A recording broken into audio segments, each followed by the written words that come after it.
influência dele realmente foi fundamental, porque papai teve o primeiro filho homem, depois não teve mais, só 4 mulheres. Eu sou o número 3 dos filhos dele. Então ele sempre sentiu falta de ter um homem na família. E eu senti aquele desejo que ele tinha, então eu procurei, sabe, suprir aquela falta. E fiquei muito ligada com ele. As minhas irmãs não eram tão ligadas quanto eu. Então eu, desde menina, eu era fascinada pelo trabalho dele. Porque ele era jornalista, escritor, professor, dono de jornal, dono de colégio. E eu achava aquilo extraordinário. E eu, desde criança, eu tive assim um verdadeiro fascínio pela leitura. Então eu era assim, devoradora de livros. Lia tudo, tudo, tudo. E gostava de escrever. Eu entrei com 9 anos no ginásio. Eu terminei o ginásio com 14 anos, cedo. E o gosto pela leitura fez com que eu começasse a trabalhar com o papai no colégio dele. Ele tinha escola de comércio. Antigamente chamava-se Academia Paranaense de Comércio. Depois ficou Escola Técnica de Comércio, Plácido de Silva. E foi lá que eu me fiz. Lá eu me formei em contabilidade, depois me formei pela faculdade em economia. E não queria ser professora, viu? E acabei sendo professora. E jornalismo, eu gostava muito de escrever. Ajudava meu pai na correspondência. Então, quando ele foi trabalhar, quando ele tinha editora, que ele fez essa revista, a revista da Guaíra, naquela época, ela competia com todas as revistas do Brasil. E não queria ser professora, viu? E acabei sendo professora. E jornalismo, eu gostava muito de escrever. Ajudava meu pai na correspondência. Então, quando ele foi trabalhar, quando ele tinha editora, que ele fez essa revista, a revista da Guaíra, naquela época, ela competia com todas as revistas do Brasil. Era notável a revista. E então fui trabalhar com ele. Fazia reportagens, fazia artigos, fazia página feminina. Então, eu usava pseudônimo.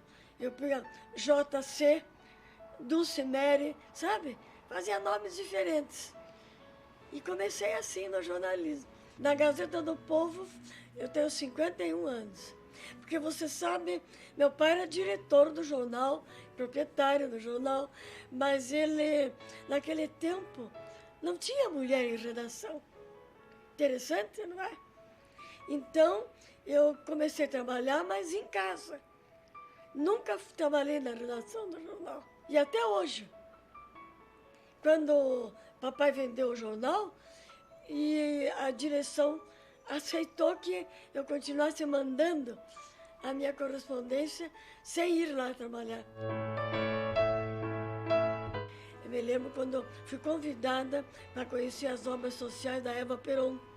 Mas só que eu não pude ir na época que ela pediu, porque eu licionava, trabalhava no colégio.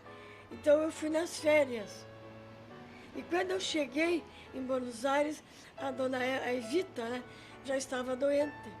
Ela não recebia mais visitas. Mas ela pôs um secretário dela, assessor dela, que me mostrou toda a obra social. Fiquei hóspede do governo de Buenos Aires, fui a tudo. Então foi uma reportagem para mim que marcou muito. Essa que eu fiz em Buenos Aires, né? Antigamente eu achava mais fácil, porque as famílias eram menores, havia mais tradição. Agora, hoje cresceu muito, cresceu demais, não é? E a coluna social hoje, para muita gente, serve de degrau, não é verdade? Então, eu acho que mudou muito mesmo. Eu, pelo menos, procuro conservar. Na minha coluna, eu só ponho pessoas que eu conheço, pessoas minhas amigas. Eu gosto de prestigiar principalmente a cultura, os intelectuais, os artistas plásticos e, outra coisa fundamental, os trabalhos assistenciais. A mim, o que me emocionou muito foi quando eu fiz a reportagem do casamento da minha filha. Sabe, porque levei tantos anos registrando o casamento de todo mundo. Então, da minha filha, eu fiquei muito emocionada, porque os funcionários da Gazeta, foi a primeira página social que eles fizeram colorida. Me perguntaram até outro dia o que mais me marcou. Sabe, a gente que é jornalista, todos os acontecimentos são importantes.